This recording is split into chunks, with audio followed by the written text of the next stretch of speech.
ओम नमो भगवते वासुदेवाय नमः। प्रिय भक्तों, भगवान बृहस्पति देव की पूजा अर्चना के लिए बृहस्पतिवार को व्रत करके बृहस्पतिवार की व्रत कथा को पढ़ने अथवा किसी दूसरे स्त्री पुरुष द्वारा सुनने की प्राचीन परंपरा है। बृहस्पतिवार का व्रत करने और व्रत कथा सुनने से स्त्री पुरुषों की सभी मनोकामनाएं पूर्ण होती हैं। इस व्रत से धन संपत्ति की प्राप्ति होती है, निसंतानों को पुत्र प्राप्ति होती है, परिवार में सुख शांति बनी रहती है, सभी आनंद पूर्वक रहते हैं। बृहस्पतिवार को सूर्योदय से पहले उठकर स्नान आदि से निवृत्त होकर भगवान बृहस्पति देव का स्मरण करते हुए व्रत का आरंभ करना चाहिए। उपासक को घर के किसी कक्ष में छोटा अथवा बड़ा पूजा स्थल बनाकर उसमें भगवान बृहस्पति देव की प्रतिमा की स्थापना करनी चाहिए। घर के समीप किसी मंदिर में जाकर भी भगवान बृहस्पति देव की पूजा की जा सकती है। भगवान बृहस्पति देव पूजा में पीले रंग के पुष्प और पीले रंग की सामग्री को विशेष रूप से पसंद करते हैं, इसलिए स्नान के बाद पीले रंग के वस्त्र धारण करने का विशेष महत्व बताया गया है। पीले रंग के पुष्प, केले और पीले चंदन से भगवान बृहस्पति देव की पूजा का विधान है।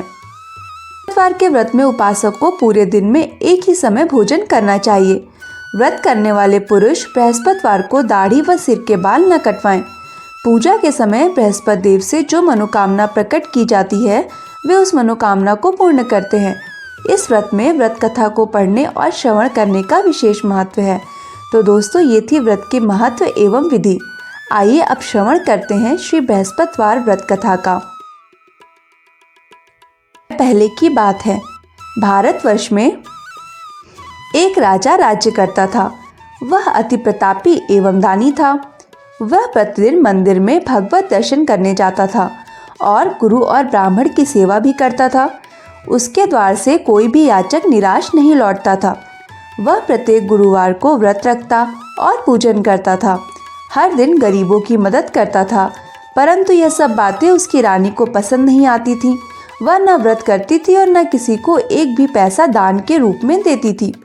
वह राजा को भी ऐसा करने से रोकती थी।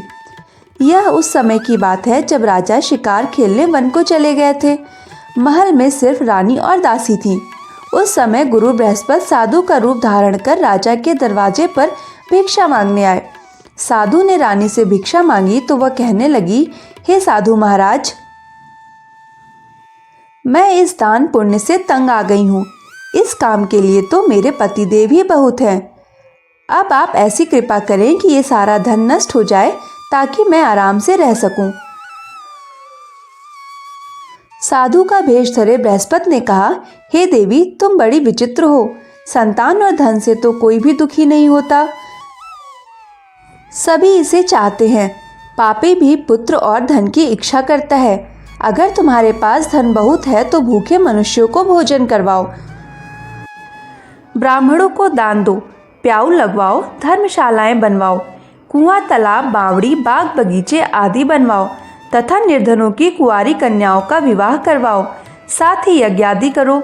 इस प्रकार के कर्मों से आपके कुल का एवं आपका नाम लोक परलोक में प्रसिद्ध होगा एवं तुम्हें भी स्वर्ग की प्राप्ति होगी।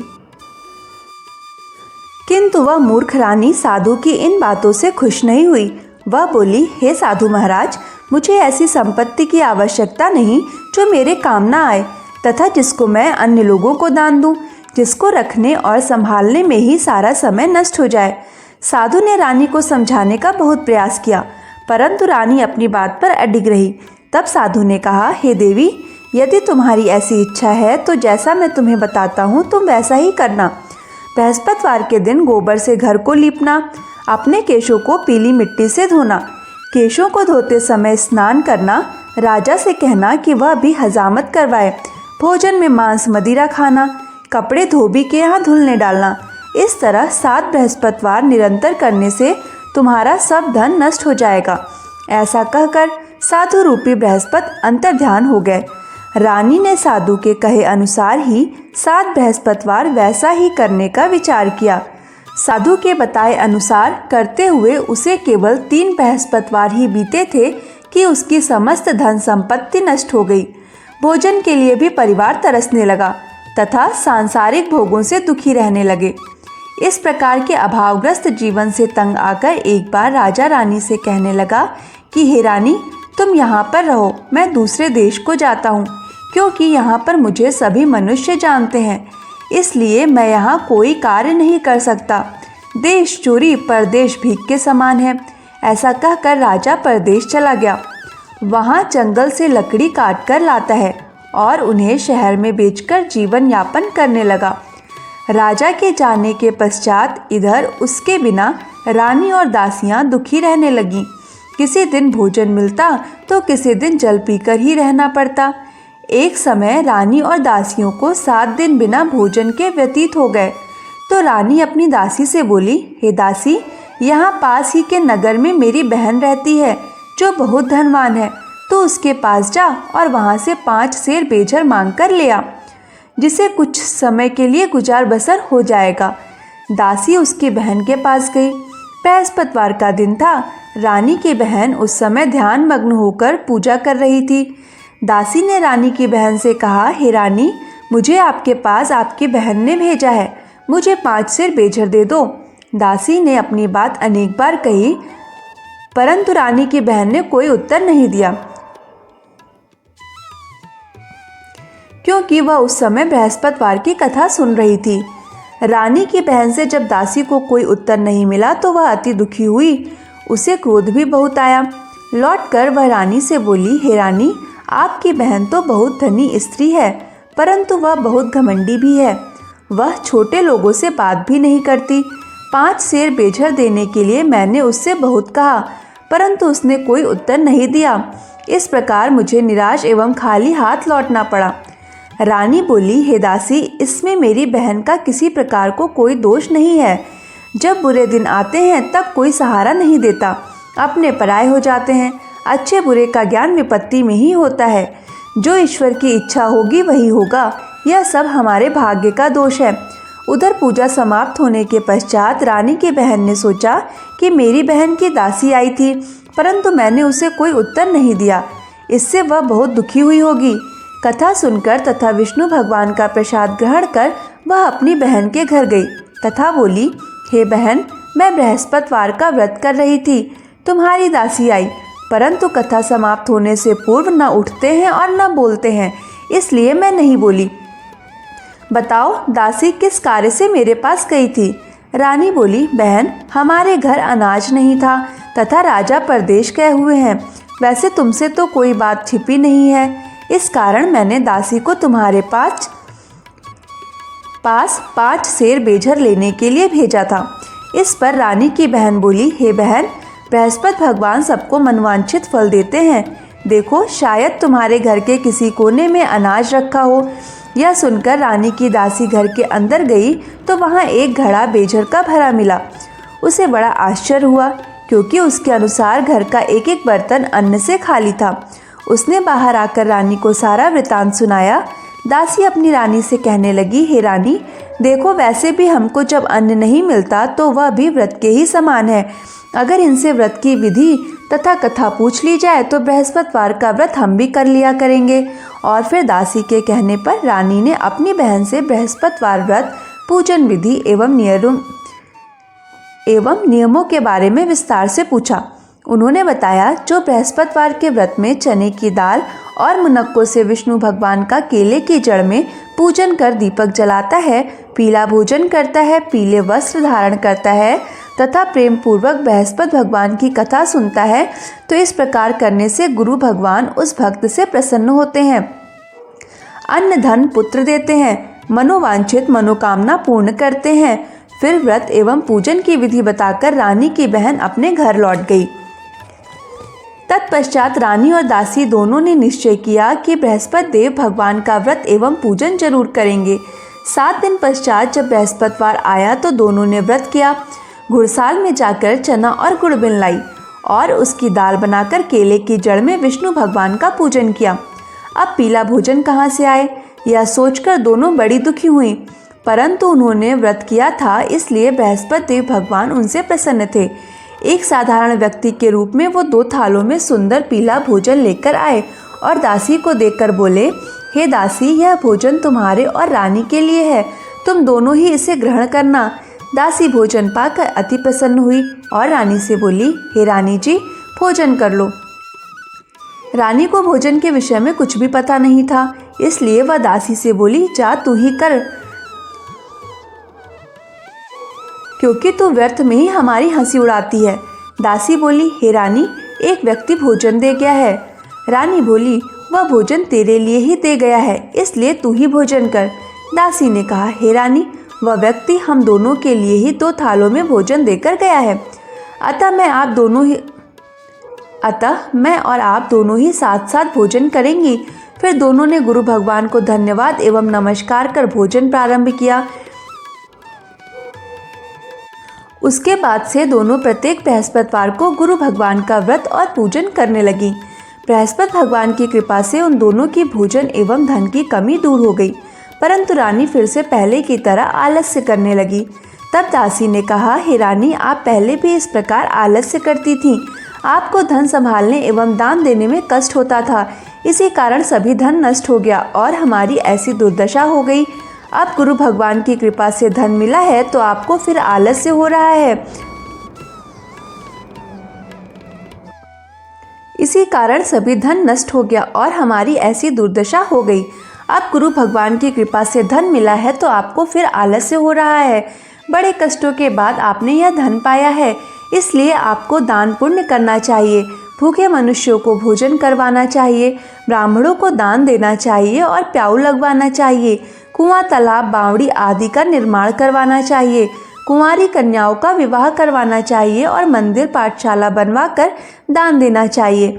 धन को शुभ कार्यों में खर्च करना चाहिए, जिससे आपके कुल का सम्मान बढ़े तथा आपको स्वर्ग प्राप्त हो एवं आपके पितृ प्रसन्न हो। दासी की बात मानकर रानी ने इसी प्रकार के कर्म करने प्रारंभ किए। इस प्रकार करने से उसका काफ़ी यश फैलने लगा। कुछ दिनों बाद एक दिन रानी और दासी आपस में विचार करने लगी कि न जाने राजा किस दशा में होंगे, उनकी कोई खोज खबर नहीं है। रानी राजा की खबर न पाकर उदास रहने लगी। गुरु भगवान से उन्होंने प्रार्थना की और भगवान ने रात्रि में राजा को स्वप्न में दर्शन देकर कहा, हे राजा, उठ, तेरी रानी तुझको याद करती है, अब अपने देश लौट जा। राजा प्रातःकाल उठा। वह सोचने लगा कि मैं किस प्रकार रानी के पास खाली हाथ जाऊंगा। मेरे पास तो कुछ भी नहीं, स्त्री जाति खाने और पहनने की ही साथी होती है। पर प्रभु की आज्ञा मानकर वह अपने नगर चलने को तैयार हुआ। परदेश में राजा बहुत दुखी रहने लगा। प्रतिदिन जंगल में लकड़ी बीन कर लाता और उसे शहर में बेचकर अपने दुखी जीवन को बड़ी कठिनाई से व्यतीत करता था। एक दिन राजा दुखी होकर अपने पुराने दिनों को याद करके रोने लगा। उस जंगल में बृहस्पति देव एक साधु का रूप धरकर आए और राजा से बोले, हे लकड़हारे, तुम इस बियावान जंगल में किस चिंता में बैठे हो, मुझे बतलाओ। यह सुनकर राजा की आंखों में आंसू भर आए और वह साधु को प्रणाम करके बोले, हे प्रभु, आप सब कुछ जानने वाले हैं। इतना कहकर राजा ने साधु को अपनी समस्त व्यथा सुना दी।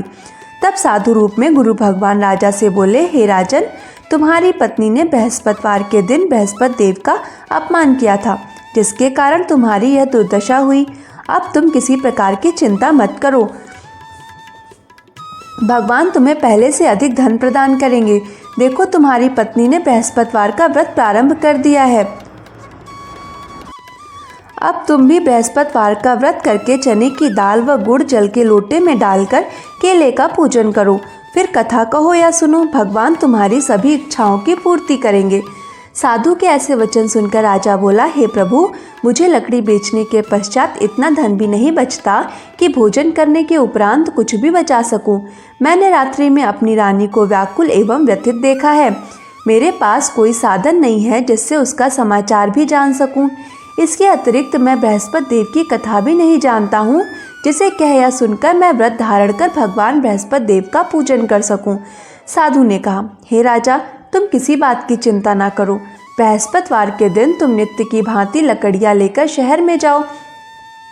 तुम्हें रोज से दुगना धन प्राप्त होगा, जिससे तुम भली भांति भोजन कर लोगे तथा गुड़ एवं चने का प्रसाद खरीद कर बृहस्पति देव की पूजा भी कर सकते हो। अब मैं तुम्हें अब तुम सुनो बृहस्पतिवार की कहानी, जो कि इस प्रकार है। प्राचीन समय में एक बहुत ही निर्धन ब्राह्मण था। उसके कोई संतान नहीं थी। ब्राह्मण नित्य पूजा पाठ करता, वह स्वभाव से दयालु तथा धार्मिक विचारों वाला व्यक्ति था। परंतु उसकी पत्नी बहुत मलिनता के साथ रहती थी। वह न तो स्नान करती थी और न ठीक से कार्य करती। अपनी पत्नी की ऐसी आदत के कारण ब्राह्मण देवता बहुत दुखी रहते थे। वह अपनी पत्नी को बहुत समझाते, किंतु उसका कोई परिणाम न निकलता। भगवान की कृपा से ब्राह्मण की स्त्री के कन्या उत्पन्न हुई। वह कन्या ब्राह्मण के घर में बड़ी होने लगी। वह बालिका प्रातःकाल ही स्नान करके भगवान विष्णु का जप करती, बृहस्पतिवार का व्रत भी करने लगी। पूजा पाठ समाप्त कर पाठशाला जाती तो अपनी मुट्ठी में जौ भरकर ले जाती और पाठशाला जाने के रास्ते में डालती जाती। भगवान बृहस्पति देव की कृपा से वही जौ स्वर्ण के हो जाते, तो लौटते समय उनको बिनकर घर ले आती। एक दिन वह बालिका सूप में उन सोने के जौ को फटक कर साफ कर रही थी। तभी उसकी माँ ने उसे देख लिया और कहा, हे बेटी, सोने के जौ को फटकने के लिए सूप भी तो सोने का ही होना चाहिए। दूसरे दिन बृहस्पतिवार था। कन्या ने व्रत रखा और भगवान बृहस्पति से प्रार्थना की और कहा, हे प्रभु, यदि मैंने सच्चे मन से श्रद्धापूर्वक आपका पूजन एवं व्रत किया हो तो कृपया मुझे सोने का सूप दे दो। बृहस्पति देव ने उसकी प्रार्थना स्वीकार कर ली। नित्य की भांति वह कन्या जौ फैलाती हुई पाठशाला चली गई। पाठशाला से लौटकर जब वह जौ बिन रही थी तो बृहस्पति भगवान की कृपा से उसे सोने का सूप प्राप्त हुआ। उस सोने के सूप को वह घर ले आई और उससे जौ साफ करने लगी, परंतु उसकी माँ का आचरण वैसा ही रहा। एक दिन वह कन्या सोने के सूप में जौ फटक रही थी और उसे साफ कर रही थी। उसी समय अचानक उस नगर का राजकुमार वहां से होकर निकला। कन्या के रूप एवं कार्य को देखकर राजकुमार कन्या पर मोहित हो गया। राजमहल लौटकर राजकुमार अन्न और जल त्याग कर उदास होकर लेट गया। राजा को जब अपने पुत्र द्वारा अन्न जल त्यागने का समाचार ज्ञात हुआ तो अपने मंत्रियों के साथ वह राजकुमार के पास गए और बोले, हे बेटा, तुम्हें किस बात का दुख है? किसी ने तुम्हारा अपमान किया है अथवा कोई और कारण है? मुझे बताओ, मैं वही करूँगा जिससे तुम प्रसन्न हो जाओ। राजकुमार ने अपने पिता की बातें सुनी तो वह बोला, आपकी कृपा से मुझे किसी प्रकार का कष्ट नहीं है। किसी ने मेरा अपमान भी नहीं किया है, परंतु मैं उस कन्या के साथ विवाह करना चाहता हूँ जो सोने के सूप में जौ फटक रही थी। यह सुनकर राजा आश्चर्य में पड़ गया और बोला, हे राजकुमार, इस तरह की कन्या का पता तुम लगाओ, मैं तुम्हारा विवाह उसके साथ अवश्य ही करवा दूंगा। तब राजकुमार ने प्रसन्न होकर राजा को उस ब्राह्मण कन्या के घर का पता बताया। राजा के आदेश पर मंत्री उस कन्या के घर गया और राजा का आदेश ब्राह्मण को कह सुनाया। कुछ ही दिन बाद ब्राह्मण कन्या का विवाह राजकुमार के साथ हो गया। घर से कन्या के विदा होते ही उस ब्राह्मण के घर में पहले की तरह निर्धनता वास करने लगी। अब भोजन के लिए अनाज भी बड़ी मुश्किल से मिलता था। एक दिन दुखी होकर ब्राह्मण देवता अपनी बेटी से मिलने गए। बेटी पिता की ऐसी अवस्था को देखकर अत्यंत दुखी हुई और उनसे अपनी माँ का समाचार पूछा। ब्राह्मण ने पुत्री को सभी हाल कह सुनाया। पुत्री ने अपने पिता को बहुत सारा धन देकर विदा कर दिया। इस प्रकार ब्राह्मण का कुछ समय सुखपूर्वक व्यतीत हुआ, लेकिन धन समाप्त होने के बाद स्थिति पहले की तरह हो गई। ब्राह्मण फिर अपनी पुत्री के यहाँ गया और उससे सभी हाल कह सुनाया।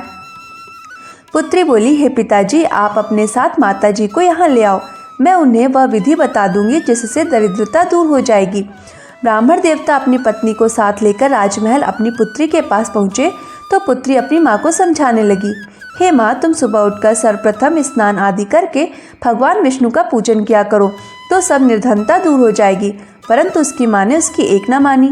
वह सुबह उठकर सर्वप्रथम अपनी पुत्री का बचा जूठन खा लेती थी। एक दिन उसकी बेटी को अपनी माँ पर बहुत गुस्सा आया। उसने एक रात एक कोठरी से सारा सामान निकालकर अपनी माँ को उसमें बंद कर दिया। प्रातः कोठरी से अपनी माँ को निकालकर तथा स्नान आदि करा के पूजा पाठ करवाया तो उसी माँ की बुद्धि ठीक हो गई। इसके बाद वह प्रतिदिन पूजा पाठ करती और प्रत्येक बृहस्पतिवार को व्रत भी करने लगी। इस व्रत के प्रभाव से उसकी माँ भी अत्यंत धनवान तथा पुत्रवती हो गई और बृहस्पति देवता की कृपा से वृद्धावस्था में मृत्यु को प्राप्त कर स्वर्ग को गई। वह ब्राह्मण भी सुखपूर्वक इस लोक का सुख भोग कर स्वर्ग को प्राप्त हुआ। इस प्रकार कहानी कहकर साधु देवता वहां से अंतर्ध्यान हो गए। धीरे धीरे समय बीतता गया तथा बृहस्पतिवार का दिन आ गया। लकड़हारा रूपी राजा जंगल से लकड़ी काटकर किसी शहर में बेचने गया।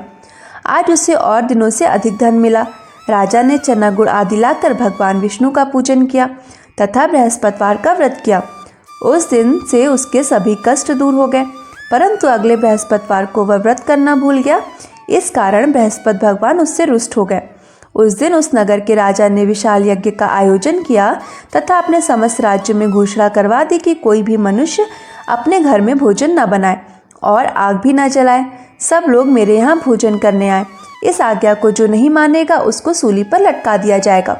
राजा की आज्ञा अनुसार राज्य के सभी निवासी राजा के भोग में सम्मिलित होने गए, परंतु लकड़हारा कुछ विलंब से पहुंचा, इसलिए राजा उसको भोजन कराने अपने साथ महल ले गया। जब राजा लकड़हारे को भोजन करा रहे थे तो रानी की दृष्टि उस खूंटी पर पड़ी जिस पर उसका नौलखा हार टंगा हुआ था। उसे हार खूंटी पर लटका नहीं दिखाई दिया। रानी को निश्चय हो गया कि मेरा हार इस लकड़हारे ने ही चुराया है। उसी समय रानी की जिद पर राजा ने सैनिक बुलवाकर लकड़हारे को जेल में डलवा दिया। जेल खाने में बंद हुआ लकड़हारा बहुत दुखी होकर विचार करने लगा कि न जाने कौन से पूर्व जन्म के कुकर्म से मुझे यह दुख प्राप्त हुआ है। जेल में बंद लकड़हारा भगवान बृहस्पति को याद करने लगा। तत्काल बृहस्पति देव साधु के रूप में प्रकट हो गए और उसकी दशा देखकर कहने लगे, अरे मूर्ख, तू बृहस्पतिवार को बृहस्पति देव की कथा एवं व्रत करना भूल गया, इसी कारण तुझे दुख प्राप्त हुआ है। अब किसी प्रकार की चिंता मत कर। बृहस्पतिवार के दिन जेल खाने के दरवाजे पर तुझे 4 पैसे पड़े मिलेंगे। तू उन पैसों को प्रसाद मंगवाना। भगवान बृहस्पति का पूजन एवं कथा कहना, कथा का प्रसाद स्वयं भी ग्रहण करना तथा दूसरों को भी खिलाना। इस प्रकार करने से तुम्हारे सभी कष्ट दूर हो जाएंगे। अगले बृहस्पतिवार राजा को जेल के द्वार पर 4 पैसे मिले। राजा ने पूजा का सामान मंगवाकर कथा कही और प्रसाद बांटा। उसी रात बृहस्पति देव ने उस नगर के राजा को सपने में दर्शन देकर कहा कि हे राजा, तूने जिस आदमी को जेल खाने में बंद कर रखा है वह निर्दोष है, वह राजा है, उसे छोड़ दो। रानी का नौलखा हार उसी खाटी खूंटी पर टंगा हुआ है। अगर तू ऐसा नहीं करेगा तो मैं तेरे को नष्ट कर दूंगा। राजा सुबह उठा और खूंटी पर हार टंगा देखकर लकड़हारे को बुलाकर उससे क्षमा याचना की तथा राजा के योग्य सुंदर वस्त्र आभूषण भेंट कर उसे विदा कर दिया। बृहस्पति देव की आज्ञा अनुसार राजा अपने नगर को चल दिया। जब वह नगर के निकट पहुंचा तो उसे बहुत आश्चर्य हुआ। वहां पहले से अधिक तालाब, बाग और कुएं तथा बहुत सी धर्मशालाएं, मंदिर आदि बने हुए थे। राजा ने जब नगरवासियों से पूछा कि यह बाग, तालाब, धर्मशालाएं एवं कुएं किसके द्वारा बनवाए गए हैं, तब नगर के सब लोग कहने लगे कि यह सब रानी और दासी द्वारा बनवाए गए हैं। राजा को बहुत आश्चर्य हुआ, परंतु क्रोध भी बहुत आया। जब रानी ने यह खबर सुनी कि राजा आ रहे हैं तो उसने दासी से कहा कि हे दासी, देख, राजा हमें अति दीन अवस्था में छोड़ गए थे। वह हमारी ऐसी हालत देखकर कहीं द्वार पर से ही न लौट जाएं, इसलिए तू द्वार पर खड़ी हो जा। रानी की आज्ञा अनुसार दासी दरवाजे पर खड़ी हो गई। जब राजा आए तो उन्हें अपने साथ महल में लिवा गई। तब राजा ने क्रोध करके अपनी तलवार निकाली तथा रानी से पूछा, बताओ, इतना धन तुम्हें किस प्रकार प्राप्त हुआ है? तब रानी ने बताया कि हमें यह धन बृहस्पति देव के व्रत के प्रभाव से प्राप्त हुआ है। अब राजा ने निश्चय किया कि 7 दिन बाद तो सभी बृहस्पति देव का पूजन करते हैं, परंतु मैं प्रतिदिन में 3 बार कथा कहूँगा तथा नित्य व्रत किया करूँगा। अब हर समय राजा के दुपट्टे में चने की दाल बंधी रहती थी तथा दिन में वह 3 बार कथा कहता था। ऐसे ही एक दिन राजा ने विचार किया कि चलो अपनी बहन के यहाँ हो आऊँ। ऐसा निश्चय कर राजा घोड़े पर सवार होकर अपनी बहन के यहाँ चल दिया। मार्ग में उसने देखा कि कुछ आदमी एक मुर्दे को लिए जा रहे हैं। उन्हें रोककर वह कहने लगा कि अरे भाइयों, कुछ देर मेरी बृहस्पति की कथा सुन लो। वे बोले, लो, हमारा तो आदमी मर गया और इसको अपनी कथा की ही पड़ी है। परंतु कुछ आदमी बोले, अच्छा अच्छा कहो, हम तुम्हारी कथा भी सुनेंगे। राजन ने दाल निकाली और कथा कहनी शुरू कर दी।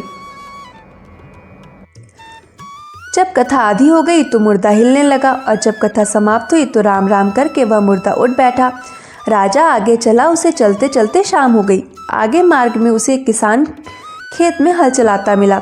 राजा उससे बोला, अरे भैया, तुम मेरी बृहस्पतिवार की कथा सुन लो। किसान बोला, जब तक तेरी कथा सुनूंगा तब तक 4 हरैया जोत लूँगा। जाओ भैया, अपनी कथा किसी और को सुनाना। राजा आगे चलने लगा। राजा के हटते ही किसान के बैल पछाड़ खाकर गिर गए और किसान के पेट में बहुत तेज दर्द होने लगा। उसी समय किसान की माँ रोटी लेकर आई। उसने जब देखा तो अपने पुत्र से सारा हाल पूछा। बेटे ने सारा हाल बता दिया। किसान की माँ दौड़ी दौड़ी घोड़े पर सवार राजा के पास गई और उससे बोली, मैं तेरी कथा सुनूंगी, तू अपनी कथा मेरे खेत पर ही चलकर कहना। राजा ने लौटकर किसान के खेत पर जाकर कथा कही, जिसे सुनते ही बैल खड़े हो गए तथा किसान के पेट का दर्द भी बंद हो गया। और फिर राजा अपनी बहन के घर पहुंचा। बहन ने भाई का खूब आवा भगत किया। दूसरे दिन सुबह राजा जागा तो उसने देखा कि सब लोग भोजन कर रहे हैं। राजा ने अपनी बहन से जब पूछा कि ऐसा कोई सा मनुष्य है जो भोजन न किया हो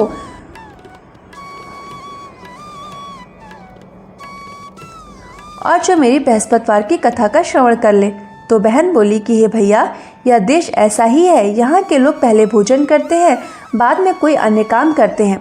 अगर पड़ोस में कोई हो तो देख कर आती हूँ। ऐसा कहकर बहन चली गई, परंतु उसे कोई भी ऐसा व्यक्ति नहीं मिला जिसने भोजन न किया हो। वह एक कुम्हार के घर गई जिसका लड़का बीमार था। उसे यह भी पता चला कि उसके यहाँ 3 दिन से किसी ने भोजन नहीं किया है।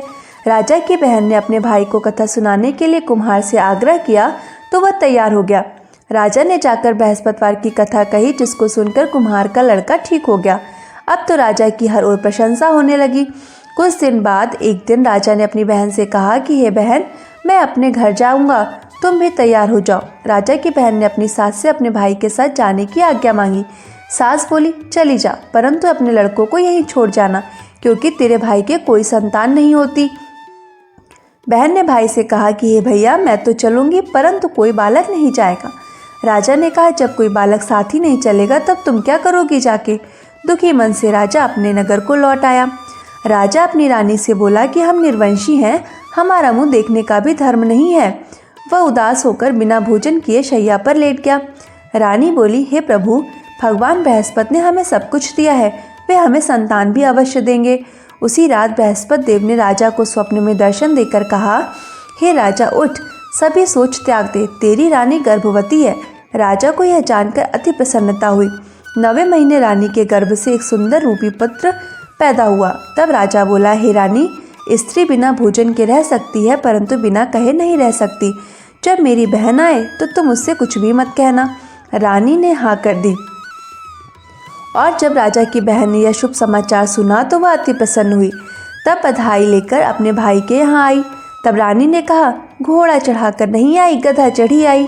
राजा की बहन बोली, भाई, मैं इस प्रकार ना कहती तो तुम्हें औलाद कैसे मिलती। भगवान बृहस्पति ऐसे ही हैं, जैसे जिसके मन में कामनाएं सभी को पूर्ण कर मनोवांछित फल देते हैं। जो श्रद्धापूर्वक बृहस्पतिवार का व्रत करता है एवं कथा पढ़ता अथवा सुनता है और दूसरों को सुनाता है, बृहस्पति देव उसको सभी मनोकामनाएं पूर्ण करते हैं। बृहस्पति देव उनकी सदैव रक्षा करते हैं। जैसे रानी और राजा ने बृहस्पति देव की कथा का गुणगान किया, उनकी सभी इच्छाएं बृहस्पति देव ने पूरी की। इसलिए सबको कथा कहने अथवा सुनने के बाद बृहस्पति भगवान का प्रसाद ग्रहण करना चाहिए तथा सच्चे मन से एवं भावना से भगवान बृहस्पति का मनन करते हुए सदा उनकी जय जयकार करनी चाहिए। इति बृहस्पतिवार व्रत कथा। दोस्तों, अगर आपने कथा का पूर्ण श्रवण किया है और कथा को अधूरा नहीं छोड़ा है तथा वीडियो अगर आपको पसंद आई हो तो वीडियो को लाइक करके शेयर करें और सब्सक्राइब करना ना भूलें। जय श्री कृष्णा दोस्तों।